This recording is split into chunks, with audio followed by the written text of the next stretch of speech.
یہ ہے وہ حقائق. اور اللہ تعالیٰ نے ایک بات ارشاد فرمائی بڑی لاجیکل انداز میں، ایک عام فہم طریقے سے بھی آدمی سمجھ جائے.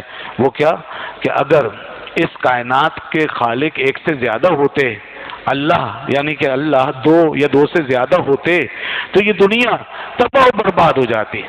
لو کان فیہما آلہۃ الا اللہ لفسد لو کان فیہما آلہۃ الا اللہ لفسدتا.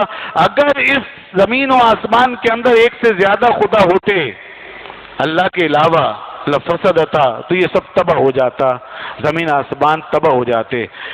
یہ بات ذرا غور کیجئے، یہ زمین و آسمان کا قیام، یہ کائنات کا ایک سیکوینس، یہ تسلسل، یہ ترتیب، یہ نظم، یہ انتظام، یہ سب کچھ کیا بتا رہا ہے؟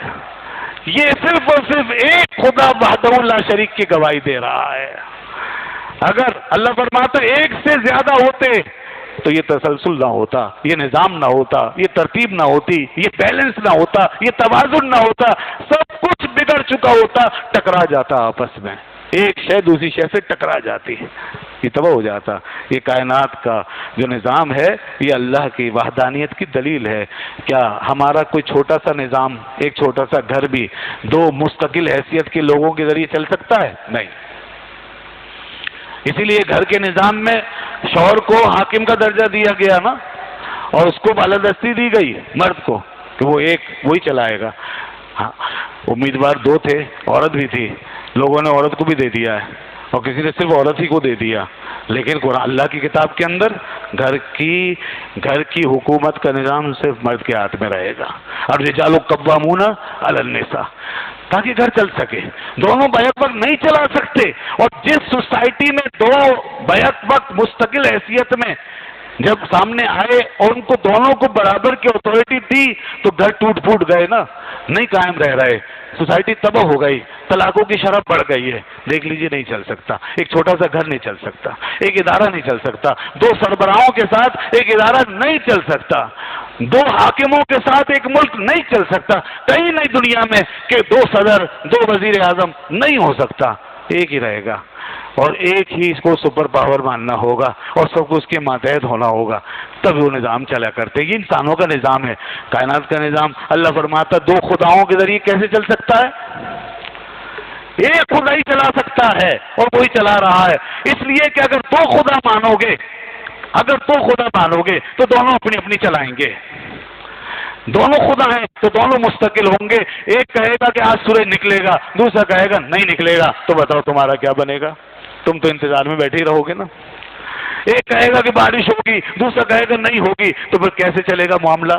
ایک کہے گا کہ گندم سے گندم ہی پیدا ہوگی، دوسرا کہے گا نہیں گندم سے جو پیدا کرنی ہے، تو نہیں ہوگا، نہیں چلے گا. سارا نظام تباہ برباد ہو جائے گا. اور اگر ایک دوسرے کی مان لے گا تو وہ خدا نہیں رہے گا. جب تک اپنی نہیں چلائے گا اس وقت تک خدا نہیں کہلائے گا. اگر دوسرے کی مان لے گا خدا نہیں رہے گا. اگر اپنی چلاتا ہے نظام نہیں رہے گا. اگر اس کی چلاتا ہے خود نہیں رہے گا. تو ہو ہی نہیں سکتا کہ دو خدا کا پائے جاتے ہوں، دو خدا پائے جائیں، ایسا ممکن ہی نہیں ہے. اس لیے ماننا پڑے گا کہ ایک ہی خدا ہے جو یہ نظام چلا رہا ہے اور ہمیشہ یکسانیت سے چلا رہا ہے، اپنی حکمت سے چلا رہا ہے. اس لیے یہ نظام قائم و دائم ہے. فرمایا کہ اگر اس کائنات میں دو خدا ہوتے تو یہ کائنات تباہ و برباد ہو جاتی. میں نے پہلے کسی درس میں بتایا تھا کہ دنیا کی تہذیبوں نے کم سے کم 3 خداؤں سے شروعات کی تھی، اور خداؤں کے خاندان کی تشکیل میں ان 3 خداؤں کو بنیاد بنایا گیا، اور اس کے بعد پھر شاخیں نکال کے ان کی نسلیں نکال کے خداؤں کا خاندان بنا ڈالا. اتنے سارے خدا بھلا وہ کیسے چل رہے ہیں اور کیسے چلا رہے ہیں؟ یہ بات عقل اور فہم میں آ ہی نہیں سکتی. قرآن عین عقل اور فہم اور منطق کے اصول پر کھڑا یہ بات ہمیں بتاتا ہے کہ یہ نہیں ہو سکتا. لہذا اسلام کا نظریہ توحید آج بالکل عین عقلی دلیلوں کے مطابق ثابت ہوتا ہے، اور ہر انسان جو بھی تھوڑی سی عقل رکھتا ہے وہ اس نظریے سے اختلاف کرنے کی پوزیشن میں نہیں آ سکتا. یہ بالکل معقول حقیقت ہے. تو فرمایا سبحان اللہ رب العرش عما یصفون، اور اس کے